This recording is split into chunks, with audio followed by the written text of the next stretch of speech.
You're listening to this episode on Spotify, Apple Podcasts, or YouTube. Hit that subscribe button and leave us a comment. It would greatly benefit the show. 1989. Where are you, Kari Layland? Oh, jeez. Probably about a mile away from here. Oh, really? Yeah. Okay. Yeah. Yep. We're not in the man cave. I just want to. People will have realized by this point. Oh, yes. We're in Cottage Grove. Oh, but you're yeah, okay. I People live. knowing. Yeah. All right. Yeah. I grew up about 2 miles from here. So. Wow, Okay. that's not very far. Did you see Batman in 1989 or later on in life? Which one was the 89 version? The Keaton one with Jack Nicholson. Yes, I did see that one. Don't ask me details because I don't remember because it's been about that long since I've seen it. True. But so you remember going to the theater as a young person? Uh-huh. And you grew up in Minnesota where there was an industry in the 80s and 90s, but you're out here in Cottage Grove, so the Twin Cities seem like 20 minutes away? I mean, we had our own local theater, so it was, we had a little strip mall where there was Kmart, and then there was a little video rental place called Plaza Video, and then, there was a little theater. I think they probably, I don't know, they had maybe 4 or 5 screens. Okay. Yeah. Did your family go to the movies a lot? When that was there, we went, I wouldn't say a lot, but, you know. Once a month? Once every other month? Something like that, yeah. Sure. And when I got a little older, I went with friends a lot. If you had to guess how many movies the average person sees in a year, I've brought this statistic up on the show a lot because it tickles me.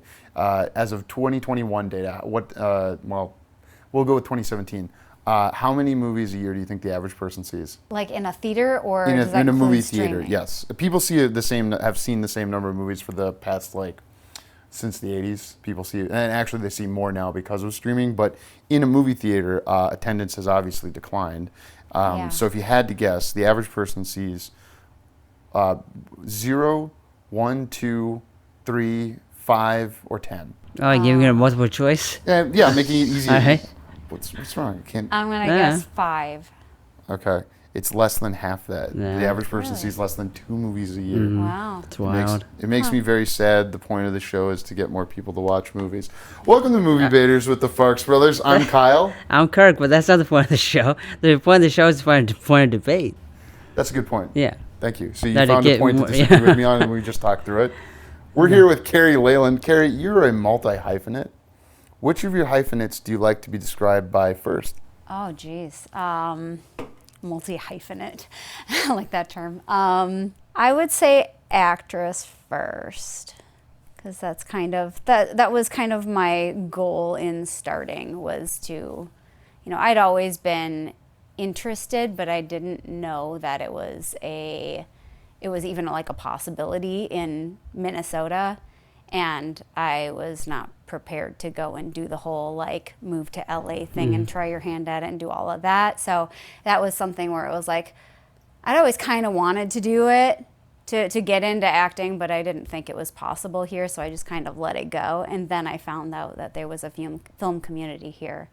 And it was like, oh, there's my chance to actually give that a try. So I think, first and foremost, I would go in that direction. But then as I started creating my own, I would go into, it's hard not to hyphenate them.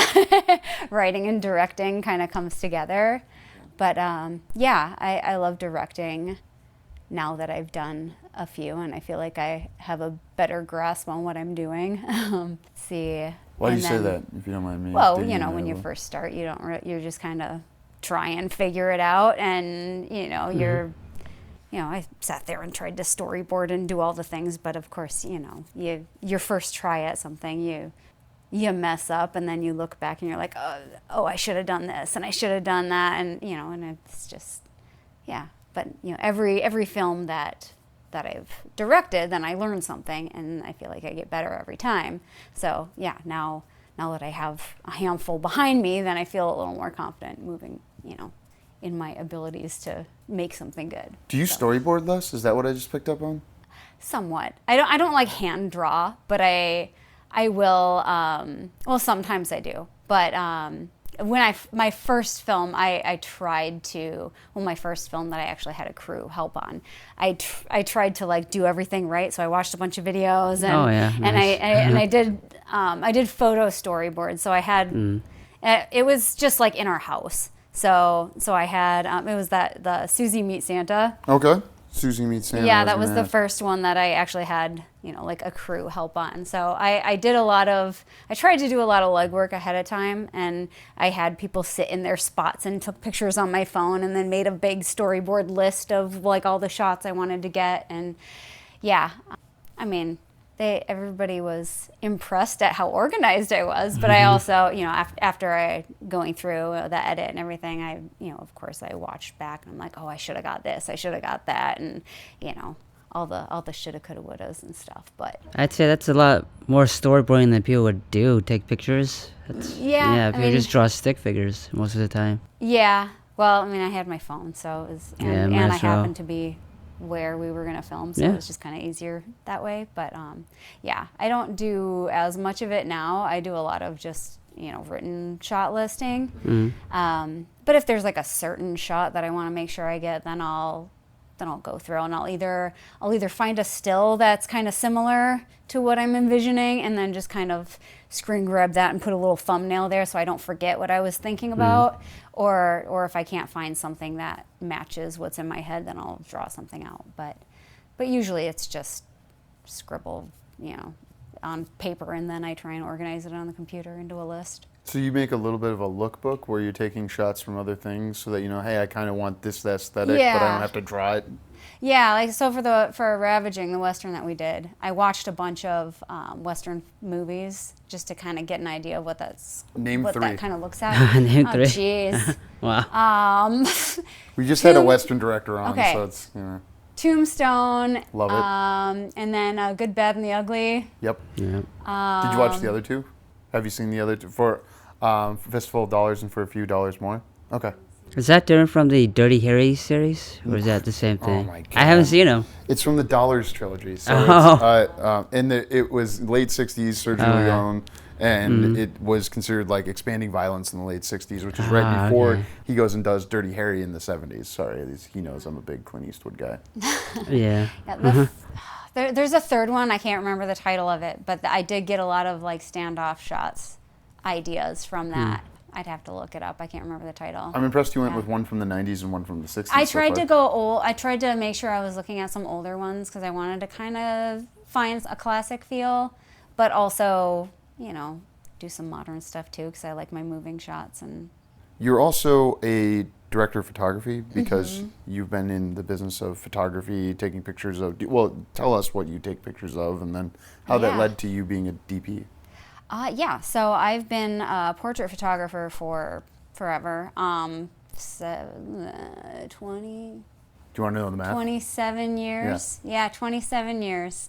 But yeah, I do family portraits, a lot of headshots, high school seniors. I used to do a lot of baby portraits, and I used to do weddings, but I don't do those anymore. Wait, why? I like having weekends available, and I'm more hands-on, whereas like event photography, you kind of hang back and kind of document the moment, where I like to be a little more hands-on in the creative side and kind of direct my sessions. So yeah, it's just the style that I prefer, to be interacting more with the people as opposed to just documenting their day. And then bonus, I don't have to work weekends as much. But you hit me with something that made me mad. People don't know when we're recording this, so that's important for what I'm about to say. Is the photographers at the last wedding I was at delayed the events by making us not call people to get seated because they had to take pictures of the empty room. Oh. And why? It's a deliverable. Am I right? It's a deliverable. You're checking off a list of things for the event that, I'm going to get this in the final, book of photos. And the day of coordinator didn't even know that there would be centerpieces. Shouldn't they have been there like after they're setting up, before the guests get there? They got set up later because they did a turnaround in the room because the ceremony was in the same space. I have thoughts, but and I've that's been to a lot of weddings. another reason why I stopped doing weddings, is there's always something that's going wrong, and it's just a lot of headaches and stuff, and I'm like, I'm just done doing that. So that's fair. How long did you do that? Probably a good 10 years. Okay. Yeah. Wow. I wonder if I ran into you. Possibly. I've done over 200. That's why I say that. Over the past like 15 years. You mean as a wedding DJ? Thank you for pointing that out. Yeah, I know Kari knows. People know who listen to the show, or they don't care. It doesn't matter. Portrait photographer, movie camera. Yeah. Help me make that leap. Okay, so I didn't even really think about doing video until we started. So my daughter, my youngest daughter Annabelle, she got into modeling and acting when she was about 5. Wow. And then everybody just said, oh, she's really photogenic. You should look into getting her into modeling. So I contacted an agency. They signed her and sent her on some auditions. It was just pretty simple as that. Was that a lot of time investment for you, going and taking her out on these Yeah, auditions? and that's why we kind of took a break for a while. Okay. Yeah, so we did it for a few years. But yeah, it was like, at the time, this was like pre-COVID, and every time she would get something, we'd have to drive into Minneapolis, do parking, go in, and then we'd see like 100 other kids going out for the same part, and it's just like, okay, I mean, how bad do you want this? Because the odds of actually booking it were pretty small compared to how many kids they actually brought out there. And so we did it for a couple years, and then we were like, okay, we can't continue doing this. I can't pull you out of school all the time, and when we don't know you're gonna book it. So we stopped for a while, and then right around COVID, when they started doing self-tapes, she came to me and she's like, I really want to get back into acting. And so I'm like, all right, well, I think you can do things, you can submit auditions from home now, so let's check it out. And so I contacted the agency that she was with, and they just took her back right away, which was nice. What's that tell you about them, though? They're desperate to get as many people as they can and get their 20%. Yeah, or they're she's still just making awesome. money. Oh, yeah, I'm sorry. Your daughter is individually special give as her well. kids credit. No, I'm more cynical about the industry. I apologize. I feel ya. Wow. But yeah, so she started doing it again. She ended up, she got some good gigs that first year. She booked a national commercial, nice. and then she booked a couple of smaller local things. But then her second year back in, I think it was 2021, she got a couple of auditions through her agent for some film stuff. It was, I don't see this happening anymore, but she got some auditions for Z-Fist films through her agent, which I didn't think people went for agents for that. But can you tell me what? Do you mind saying which agency it is? Yeah, it was with Moore. Okay, Yeah. so she was working with Haley Jacobson at the time. Yeah. I don't so mind I think saying that that I she know had, her. so I think she had connections like with people who were doing Z-Fist films. So yeah, she got a couple of auditions for some people who were casting for their Z-Fist films, and so we submitted for those. She didn't end up getting those ones, but it made us curious, and we were like, what is this whole festival thing about? And so we looked it up, and we found out what the dates were for the screenings. And we're like, well, let's go check out and see how those films turned out that you auditioned for. And so we went to like 2 screening blocks, and both of us were like, well, this is really cool. We could do this. Like, I've got a camera. We need to write up something, make something happen. So that was like 2 months later. I went online and I found a script for the first one because I was. You found a script from somebody else? Yeah. I bought the script for Susie Meets Santa from a guy in Tennessee, Jason Allen. I think his name is. Huh. Yeah. You bought a Yeah. man's script Yes. and gave him money. I did. Okay. I paid No, that's it. fantastic. Yeah. How can I ask it how was- much? Like I shouldn't, but It was $100. You made $100 on Yeah, it? I Okay. was new. She was brand I didn't new, want yeah. to try doing Yeah. it myself. No, it's, yeah. I think that's fair. yeah. Just to be clear, I think But yeah, it was a site called scriptrevolution.com, I think, and they just have a bunch of scripts on there. And I was like, okay, let me find one that like stars a 10-year-old girl, and okay, yeah, that's cute. You were able to query for just 10-year-old girl? Yeah. Okay. It was like child age range or something like that. Yeah, there's like search criteria, and you can check the stuff that fits what you're looking for. So I just wanted to find something that had like the lead was a kid about her age. Just so it's like, okay, well, let's find something that we can make. And I think it was like ultra low budget, something that's shot in a house. So it wasn't anything that was like really hard to do. So I was like, okay, for our first try, let's just do something simple and written for us and just give it a try.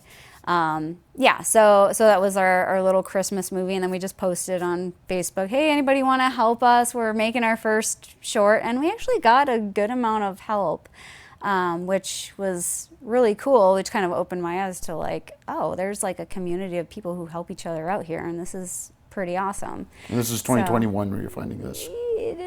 Past 4 or 5, 3, 4 years. 2021, 2022, somewhere in that ballpark. Yeah. And so we made Susie Meet Santa, and then Nathan offered to play it at he had just started the Sensational Shorts program. Nathan Block. Yes, Nathan Block at Woodbury 10 Theater. Shout out. Okay. Yeah. Free ad, man. Remember that for the future, buddy. Go to that theater. It's fabulous. Anyway, shameless plug. They played your movie, so that's They nice. did, yes. He offered to play our film, and we actually got like a local Santa who was really popular, so it actually drew a big crowd because it was like all of his fans, and so it was a really cool experience to see, something we made on an actual theater screen. And so then the following, that we didn't end up doing that for Z-Fest because it was like 10 minutes long or something, and we were still kind of new then. But then the following year we went again to the next year, I believe. I hope I'm getting my No one's going to fact check this part of the story. But I think it was the next year. Then that was when we decided to do our own, and we did Sleepover. Yeah, it was I our remember first that. Z-Fest, and Kirk was there. I worked on that. Came I and did helped out on sound, yeah. for that. Whoa. Yeah. You've met my brother before?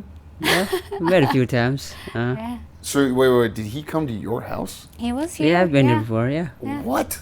Yeah. What was We go way back. What was it cold. like meeting my brother? I think it was pretty quiet at the time. He was pretty quiet. Just doing my job. He was chill. He was just listening. I didn't to have all this the whole things getup. there. Yeah. How did you find him? Facebook. He volunteered. You volunteered. Thank you. Okay, Yeah, that's that was back when when I wasn't doing a lot of paid gigs. Yeah. She's How it like, goes. hey, I'll come help out. And I was like, oh, thanks. That's nice. awesome. Like, I got a sound guy. We're interviewing a subject, and it somehow becomes about you. Well, that's how I want every episode to go. But I remember being really cold because you did film outside too in the snow. We had a scene outside, and it was like maybe 9 degrees. Yeah. Yikes. We had to do a good bit of like in and out warming up, and but especially for the boom guy. I did not pack a lot of gloves, so my hands were cold. But we made it through.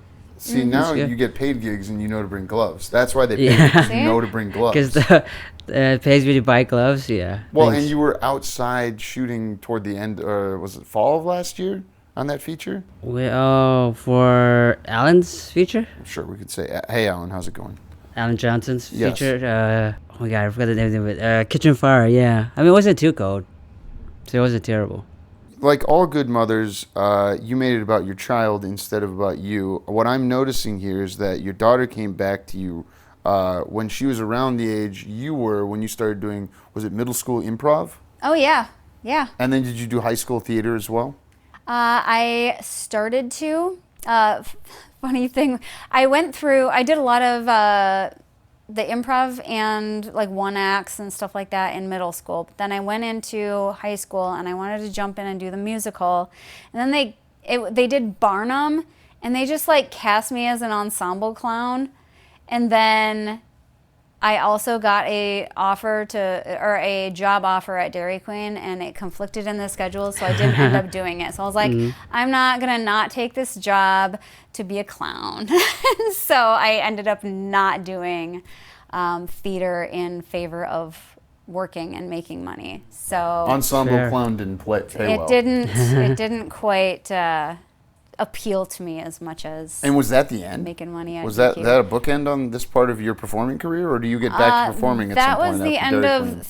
theater, but then I in my early 20s I went to Mexico on a whim with a friend, and we met some people out there, and This story isn't starting off Yeah, well. complete You would not want your strangers. daughters to do what you've No, just probably described. not. But yeah, I went to Mexico just with a friend, met some people out there, ended up coming back to Mexico. Like we went to Mexico for a week on vacation. Okay. Went back home, and then some the people we met out there kept in touch with us, and they're like, "Yeah, we got a job for you if you want one."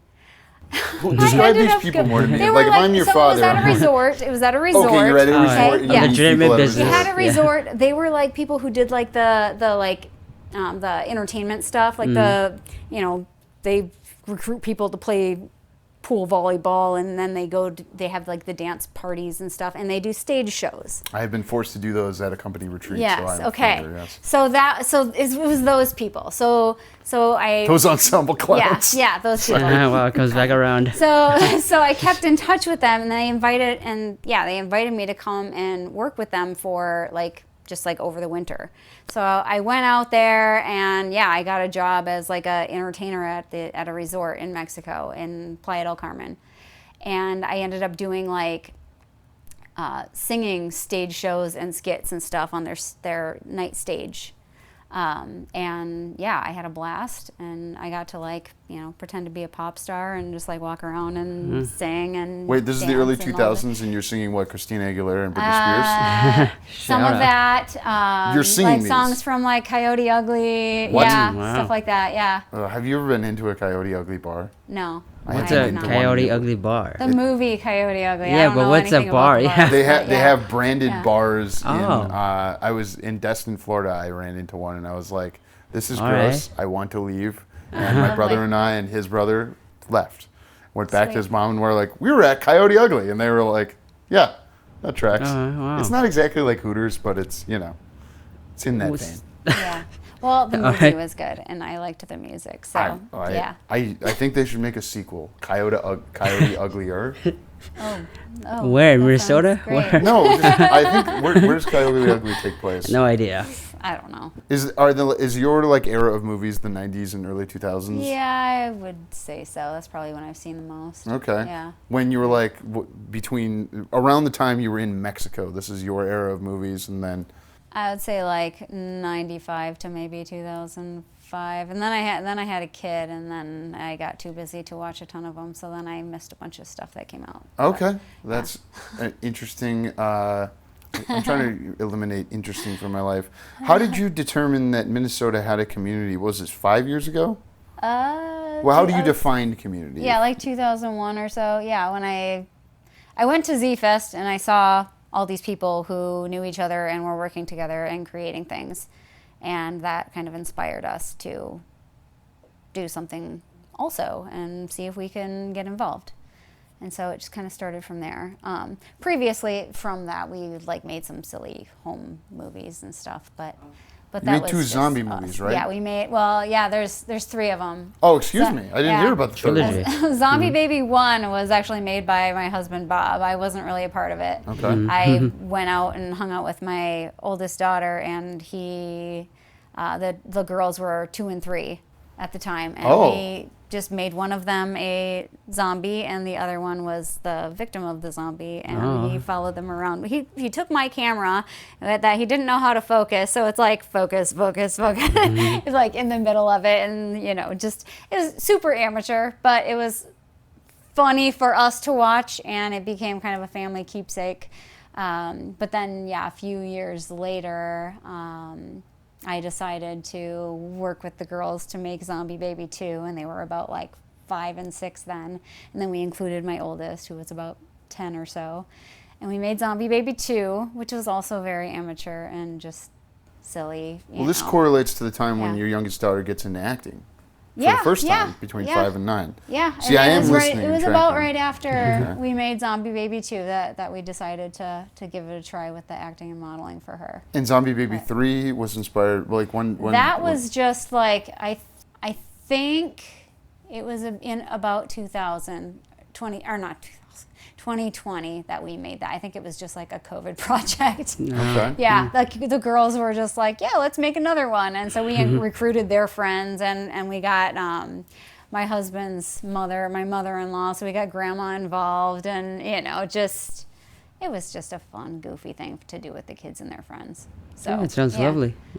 Yeah. So we had a lot of fun doing that, but yeah, that was just like me with the camera, and Bob had a boom mic that I just bought for that. You knew to boom. I did. That was the first time we tried using a boom. The other ones were just like scratch audio from the camera, So that was like, oh, we're gonna level up. We're gonna actually get a boom.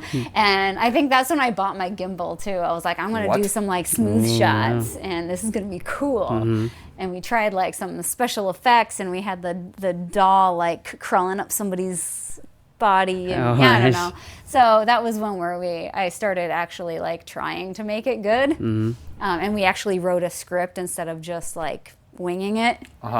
So that was it was still like a we're goofing around project and not taking ourselves seriously, but we actually tried to make it decent. What type of camera are you shooting on for these? I use a Sony Alpha mirrorless cameras. Okay, and you use that for both photography and for video. Yep. And you edit too as well, right? I do, yeah. And what do you edit in? I use both Premiere and DaVinci. I started in Premiere because I had the subscription already through having Photoshop for my photography business. And then last year, I bought DaVinci. And then you won a DaVinci license too, didn't you? At Z-Fest. Oh, is that the prize? It's one of the. I'm not tracking that, but I remember we bought one and then we won one, so we have two somewhere. No, I don't think I ever won a license. That would have been nice, but I bought it out of frustration because my Premiere was crashing. I think I just had it needed an update or something. Something wasn't like working right. Yeah, Every time I'd open the program and I'd try and do something, it would crash on me. I was like, screw this, I'm going to DaVinci. So I downloaded it and started using that right away. Oh, this was like a year ago, a year and a half ago? Yeah. Our brother who is not here for this part, people will have heard our debate before this interview, but he was going through that same thing because I remember being there with him when this was happening. So this is a universal issue. Okay. Adobe, you should advertise on the show so that we stop putting up the truth. Yeah, the better program, DaVinci. It's wonderful. But yeah, I'll still go and do some stuff in Premiere just because I have it, because I already have the subscription. So, because I use other programs with Adobe. But yeah, if I'm editing my own projects, I'm usually in DaVinci now. Nice, yeah. How are you deciding what to make today? Well, you're a person with finite time and resources.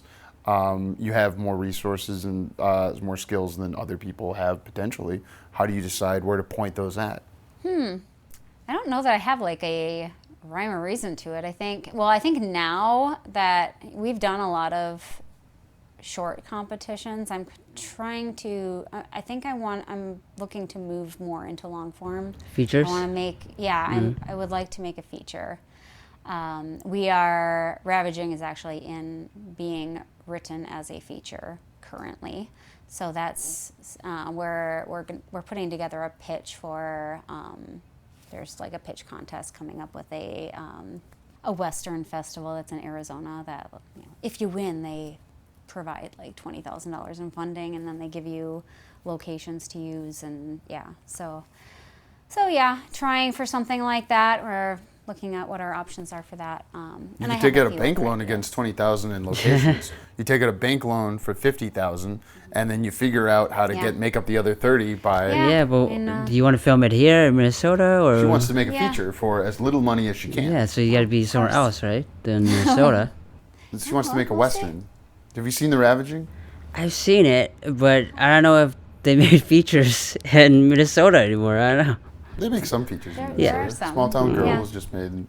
Come on, we're Upper Midwest filmmakers who have a debate show, and this is the interview segment. Yeah. There are some good features being made here. They are. I admit that. Yeah, they are. I just don't know if a lot of westerns are being made here, because the last one was made in North Dakota. Yeah, I almost forgot. We have an episode that isn't out yet, but will be coming out, but will have been out by the time people are hearing this. I live in 3 spaces at once. Okay. When I've done something, when it's going to be released, and in the moment I am now.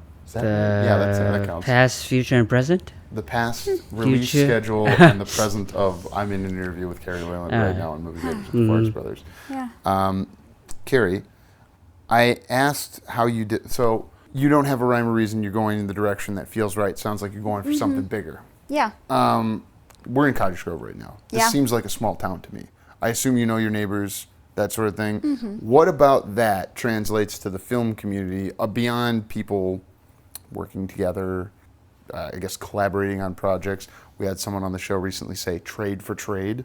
Do you do trade for trade ever when you're making something? I'll work on this for you and you work on that for me? Yeah. I mean, I don't actually, I don't usually have like an official trade agreement. But I mean, I always repay favors.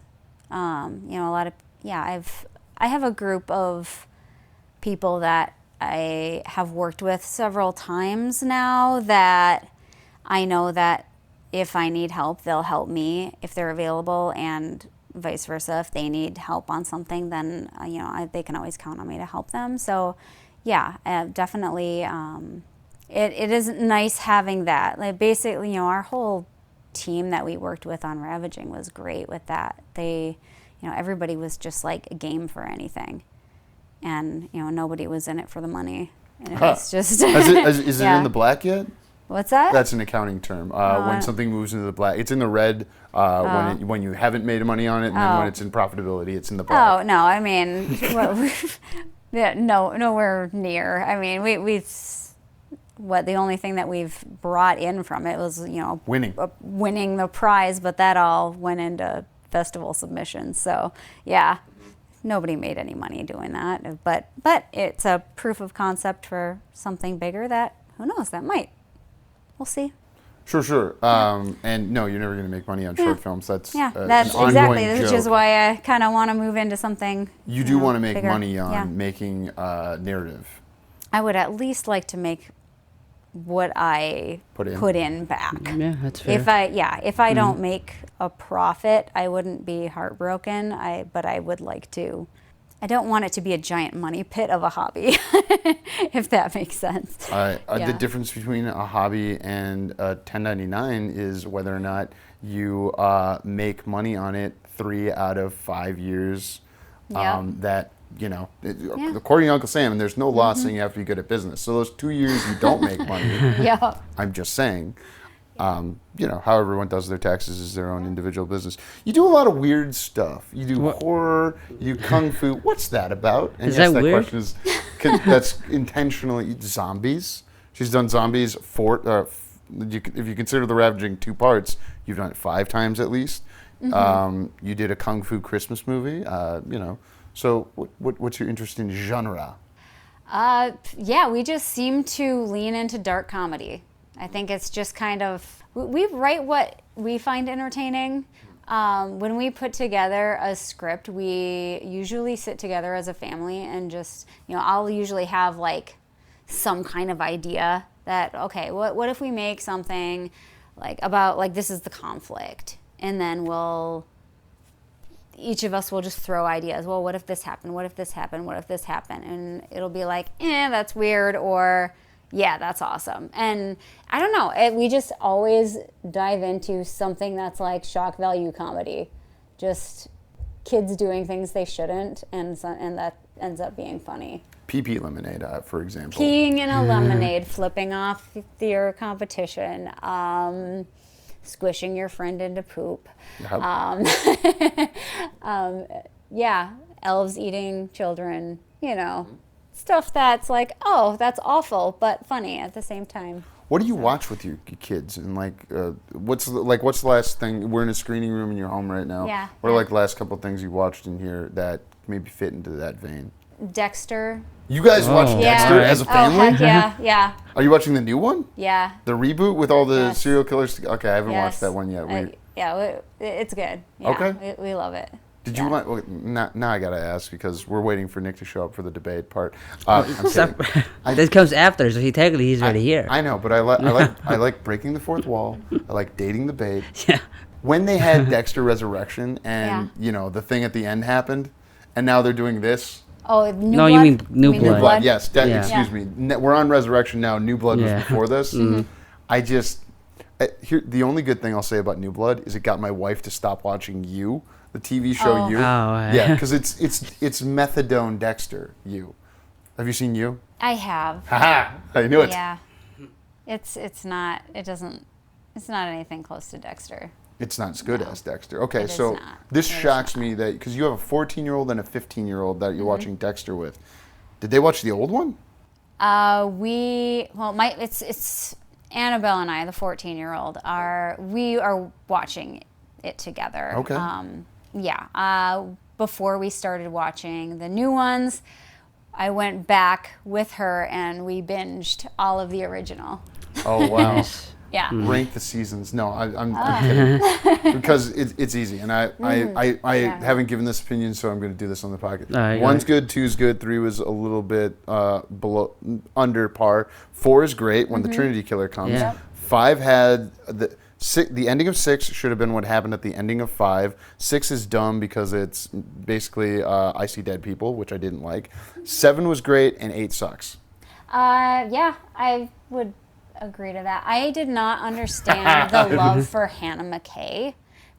Do you remember the blonde at character? in season 8? Oh, okay. He No, was I've like watched that Dexter's from love interest, but she Yeah. tried to kill his sister with poison, and yet he then trusted her to care for his son when he faked his death. Yeah. So One of the worst endings to a now 10-season show. ridiculous. But Wow. Okay. yeah, What else are you watching with? She sounds like so is one of your child more she's- into the dangerous yes, stuff? Yes, Okay. Annabelle is definitely more. She likes more edgy stuff. Zara's a little more, I don't know. Not into that. She's a little more hesitant to watch like the dark stuff. What would she want if she was going to go to the movies? What would she want to watch right now? Freakier Friday, something animated. Not so much. Her favorites were like Call of the Wild and Titanic. Okay. Stuff that's like big emotional kind of stuff. Yeah, she wants it to hit the heartstrings and just family and romantic, and she liked The Notebook and just tearjerker stuff and yeah. When did they start? Basically, this is me being selfish at this point. I have a 4-year-old and a 5-year-old. They're both girls. And eventually, they're going to be, one of them or both of them might be into what you just described, Sure. romance movies. I have no problem with it. I own Titanic. I've watched in the past 3 or 4 years. Notebook I've seen. And when did you realize like one of them could go like, hey, we're going to watch like Dexter at 13, 14, that's like my parents wouldn't have done that because they're not as cool as you are. Well, my husband and I used to watch The Walking Dead like religiously every week. We would watch it.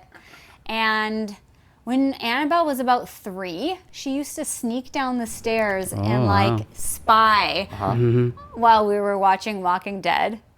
And I mean, it was like, and she was like, this is so good. And she's like 3 years old. Obviously, she was not allowed to watch at that point. So anytime we would catch her, she would go up to bed. But she was always into it. She's been a thrill seeker. She's into horror and just, she'll, I don't know. She goes on all the roller coasters. She was like always just measuring how tall she could get so she could finally go on the big stuff. And she's just more of the adventurous one. Okay. So, I know which one of my kids that is right now. So helpful. Yeah. Kirkland. Well, before I ask my final question, I'm curious, has she considered writing for Z-Fest or doing her own project? Yeah. I mean, we've co-wrote some stuff. Oh. Yeah. Better Watch Out was actually, it started with her, she wrote the first draft and then I went and together we tweaked it and added and took away some stuff and but that was her first draft, and she was inspired by a group of I don't know if you ever saw it, Zach Crotty's superhero film with the kids. I did see that one. Freshmen. Yeah, we came up with the idea for Better Watch Out while we were sitting in just like a holding room waiting with all the kid actors, and they were just like, talking, it was like around Christmas time, so they were talking about like, oh, wouldn't it be funny if like Santa ate the naughty kids or something. I don't know, some of the kids were just like throwing just goofy comments, and we're like, that would actually make a funny short film. Yeah. So your 14-year-old, she's 14 when she's writing Better Watch Out. Is she 14 or is she 13? She was 13 at the time. Okay. Yeah. So you still have to parent her and do all those things like as she's growing up, but then you're giving feedback on a script. Where, like, how does she react to that? Like, does she ever disagree with you on a note? Yeah. Okay. How do you handle that? it? She does. I mean, if it's her idea, then I will still go with her idea. With the lemonade battle, that was the kids' project, so they got to make all the final say on everything. I would make suggestions, but they got to make the decisions. It was, Zara was the director, and so whatever she said goes. I mean, there were a lot of things where I was like, "Are you sure?" Like I would have done things a little different. Mostly like, camera wise. Like I was basically, I made suggestions, but I was mostly like the camera operator, and she told me where to put it. But yeah, so there were a lot of parts where I was like, well, you sure this is how you want it? She's like, yes, just like that. I'm like, okay, I will be quiet and do it your way. So, to her credit, you played it screaming off screen without getting screamed off. So, I did, and I think it was in the top, at the end there. So it went. It came out really well. We were pretty happy with how it came out. I don't know. I think a big draw for that style of film, just like the just goofy comedy kind of stuff. It's really rewarding to sit in a theater while an audience is watching it and reacting. You just don't get that with like a drama. You don't know how people feel about it, but when you hear people cracking up, you're like, it's real good. Something we did. People like it, and the jokes that we thought were funny are actually landed with strangers too. So that's kind of a big. Yeah, well, speaking of landing things, when we wrap up, we always ask our guests to recommend someone could ask to be on the podcast. I'd have to go back. Who have you had? I can name all 70 of them off the cuff right now. That's not true. I can't do that. Let's see. Well, technically it's not 70 because we didn't have guests from the start of the show. Sometimes we have doubles. Just leave it alone. We're not actually going to count right now. Well, we can vamp for Kari while she's thinking of an option. Do you have a funny thing to say? No, you put me on the spot. No, I don't have anything funny to say. It's like your question to the guest. Let's see. I think have you spoken to Bodie Werner? Oh no, we haven't. I know Bodie up in Duluth. Yeah, he's got a project he's working on right now. That. Are you working on that Northport 199 Universe project? Is that what it is? I am not working on it, but Okay. I've been seeing a lot of his stuff. The girls, they auditioned, and then we were not able to make it work because baby number 2 is expected in October, and I think that's about when they're planning to film, so we couldn't commit to going up there. So then she got a call back, and then we're like, yeah, we should probably back out and let somebody else take it because we don't think we'll be available. But the project looked really cool, and we were bummed that we weren't going to be available to take part if they would have cast one of the kids. But it looks like a really cool project, and he seems to be really on it and putting a lot of work into it. So I don't know, it'd be kind of interesting to hear what all he's got to say about it, because he does a lot of that, like the virtual stuff, the Unreal Engine and all of that. I've been really curious about that, but just don't have the time in the day to really dive into it and figure it all out. But it looks really cool. I saw his the Unreal Engine movie he made at Web Series Fest. How long was it? It was like 15 minutes, and it's an all first-person movie. It's like you're watching a cutscene from a video game in the first person. Oh, that's cool. Huh? And he generated it in Unreal Engine. I met Bodie 6 years ago at Catalyst. 2019. I was going to say 1919. 1920s, wow. Are you a time traveler? So is he? How'd you meet him? True. Yeah. He was at Catalyst No, in I meant 2019. in 1920. How did you meet him if he wasn't born yet? I mean, his grandfather. They travel together. Yeah. Oh, Yeah, it must see? be nice. See, Wow. she yes-anded. You Time travel with Bodhi, wouldn't it They be? walked through the same portal, and Oh. they just ran into each other. You gave me an idea earlier for someone that we could have on. So if you and Annabelle want to come on sometime and do a horror movie, that's our favorite thing to do. So I'll just throw that Sweet. offer on Yeah. the table. Yeah, Sure, that'd be down great. for that. My brother has to approve. It's just, Well, I don't have to approve. I think, yeah. Just book them and get it on the Cool. calendar. Well, Kari, thank you for joining us. Of course. I think it was a great debate. That was an interview. No, That was a I'm debate. talking because this is the last Oh, segment. yeah, great, Oh, cool. let him say his thing. That was great. Yeah. So that was great. Yeah, it was a great debate about Superman. So join us for our next debate. See you next time. Bye-bye. Thank you for listening. For more JK Productions, find us on Instagram at JK Productions Team and on Facebook, JK Productions MN.